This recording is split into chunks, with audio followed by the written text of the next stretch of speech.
जी, आज छुट्टी का दिन है और मैं इस वक्त मौजूद हूँ चंगामांगा नेशनल पार्क में। मेरे साथ सैर के लिए आए हुए कुछ बच्चे मौजूद हैं, हम इनसे बात करते हैं। मैं चूनिया से आई हूँ। मैंने झूले लिए हैं, आइसक्रीम खाई है, बोटिंग की है।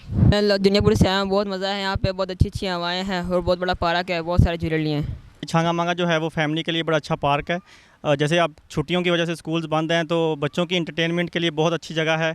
बच्चे काफ़ी तंग कर रहे थे। हम वैसे दुनियापुर से आए हैं जो बिल्कुल मुल्तान के साथ है, काफ़ी दूर है यहाँ से। हम यहाँ पे घूमने आए थे तो काफ़ी अच्छा महसूस कर रहे हैं फैमिली के साथ। बहुत अच्छी जगह है, फैमिलीज़ को चाहिए कि वो यहाँ आएँ और अपने बच्चों को यहाँ पे बहुत सारी चीज़ें हैं, हमारी हिस्ट्री है वो दिखाएँ। और जैसे आजकल हमारे वज़ीर आज़म क्लीन एंड ग्रीन प्रोग्राम चला रहे हैं तो उस हवाले से ये जगह बहुत अच्छी है।